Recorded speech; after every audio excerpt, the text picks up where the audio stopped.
कर्जदार व जामीनदारांच्या प्रश्नासाठी न्याय मिळावा यासाठी आमरण उपोषण. लोणंद येथील अचित मल्टीस्टेट को-ऑपरेटिव्ह क्रेडिट सोसायटी समोर निलेश नेवसे यांनी पावसात सुद्धा 20 जुलैपासून यासाठी उपोषण सुरू केले आहे. संस्थेने त्यांचे बँक खाते होल्ड करण्यामागील कायदेशीर आदेश व कारणे लेखी स्वरूपात द्यावी. मूळ कर्जदाराविरुद्ध नियमानुसार आवश्यक कार्यवाही तातडीने करून संपूर्ण प्रकरणाची निष्पक्ष चौकशी करून नेवसे यांना आर्थिक व मानसिक त्रासाची दखल घेऊन त्यांना उपोषणापासून परावृत्त करण्यात यावे अशी मागणी राष्ट्रवादीचे खंडाळा तालुका राष्ट्रवादीचे उपाध्यक्ष बबलू इनामदार यांनी केली आहे.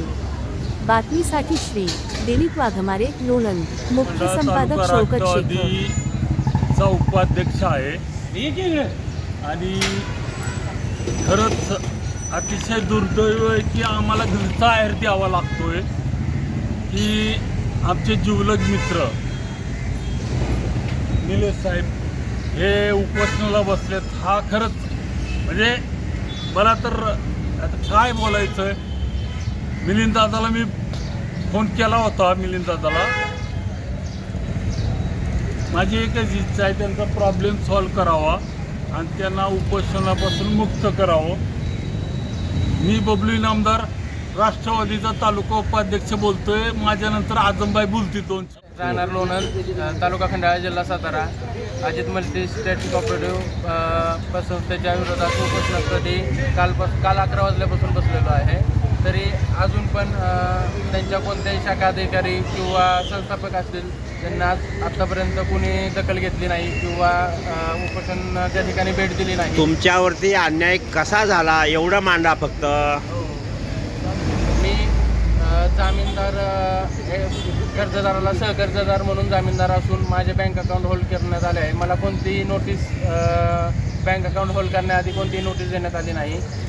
पूर्वसूचना देण्यात आली नाही की तुमचे बँक अकाउंट होल्ड करणार आहे की काही.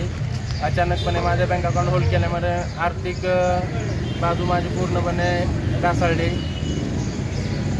तुम्ही जामीनदार कुणाला झाला होता, त्यांनी किती कर्ज काढलं होतं आणि तुम्हाला होल्ड खातं करण्याचा अधिकार त्यांना नाही. साधारण 2000 कर्जदार रेश्मा बानू शेख 2018-19 साली त्यांनी कर्ज काढलं होतं. त्यांना मी सहकर्जदार जामीनदार म्हणून होतो. तर त्यांचे 40,000 रुपये त्यांनी एजंटांचा जे बचत गटाचं कर्ज होतं जेव्हा एजंट त्यांच्याकडं कर्ज वसुलीसाठी यायचा अजित सोनवणे त्यांच्याकडे ते कर्ज भरायचे. पण त्यांना एजंटने त्यांना कोणतीही पावती दिली नाही का काही दिलं नाही कर्ज वसुलीच्या टायमिंगला. त्याच्यानंतर बँकेने आत्ता एक 4-5 वर्षानंतर कारवाई केली. 4-5 वर्ष बँकेने कोणतीही कारवाई केली नाही किंवा मी जामीनदार आहे म्हणून मला कोणतंही नोटीस पाठवलं नाही की तुमचं बँक अकाउंट होल्ड करणार आहे की काही करणार आहे. अचानकपणे त्यांना आता एक 5-6 वर्षानंतर कारवाई करायला चालू केली. तुमच्या खात्यामध्ये किती पैसे होते आणि लॉक खातं केव्हा झालं?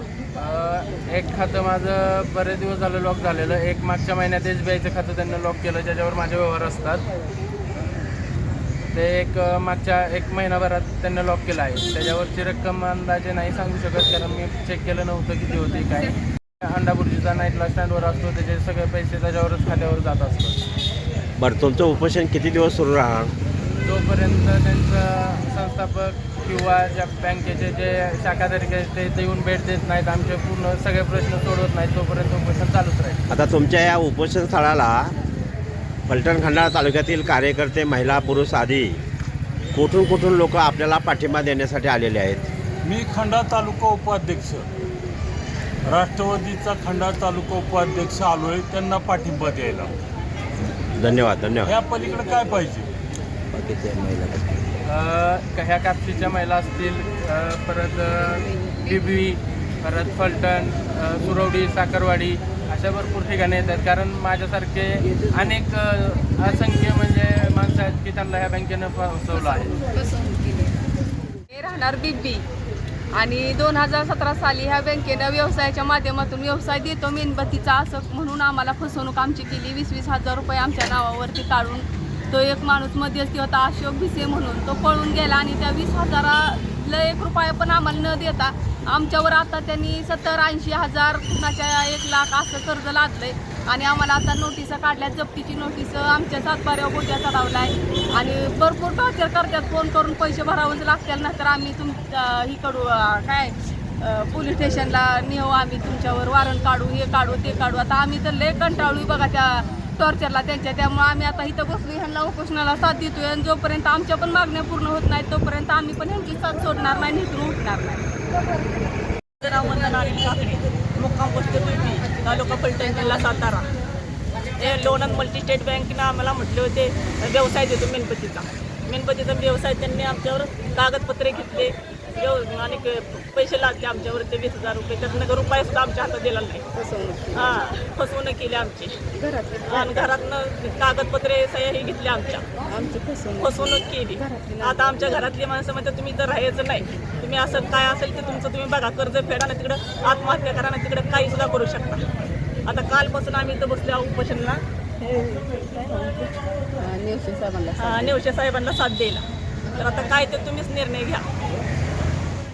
लोणंद शहर आणि पंचक्रोशीतील उपस्थित नागरिक बंधू भगिनी, एक जाज्वल विषय आहे, एक नव्यानं विषय लोणंद शहरामध्ये निर्माण झालेला आहे आणि त्या बाबतीत सर्व नागरिकांच्यामध्ये एक प्रकारचंच एक मोठं वातावरण असं साशंकतेचं निर्माण झालं आहे की आज अजित मल्टी कोऑपरेटिव्ह सोसायटीच्या माध्यमातून असलेली ही पतसंस्था बँक आणि त्याच्या माध्यमातून कर्जदारांना आणि जामीनदारांना वितरित झालेल्या कर्जाच्या संदर्भामध्ये जो एक मोठा एक विषय निर्माण झालेला आहे आणि त्या विषयाच्या अनुषंगानं या ठिकाणी आमचे हे निलेश आणि नेवशे उपोषण करते या ठिकाणी बसलेले, त्यांच्याबरोबर या महिला आहेत, या आळजापूरच्या महिलासुद्धा या ठिकाणी त्यांनासुद्धा कर्ज वाटप झालं होतं आणि त्यांचीसुद्धा एक मोठी समस्या निर्माण झाली की या कर्जाचं कुठंतरी एक कॉम्प्रोमाइज व्हावं. बँकेनं आम्हाला सहकार्य केलं, आमचीही सहकार्याची भूमिका आहे आणि त्या माध्यमातून अजित मल्टी स्टेटच्या या हेड ऑफिस सासवड ऑफिसनं त्यांना कॉम्प्रोमाइज करून मध्यस्थी करून त्यांना विश्वासात घेऊन एक कुठंतरी चर्चेतून हा प्रश्न मिटवावा आणि आज आमरण उपोषणाचा हा दुसरा दिवस आहे आणि त्या माध्यमातून कालपासून या आमरण उपोषण या ठिकाणी निलेश नेवशे त्यांचे महिला सहकारी या भाभी आहेत इकडं आणि या भाभींनी सुद्धा कर्ज घेतलं होतं. या अनुषंगानं या ठिकाणी हेड ऑफिसच्या संचालक मंडळातील जबाबदार अधिकाऱ्यांनी या ठिकाणी लोणंद ब्रँचला गाठ देऊन भेट घेऊन उपोषणकर्त्यांची आणि कर्जदारांची हा प्रश्न सॉल्व्ह करावा.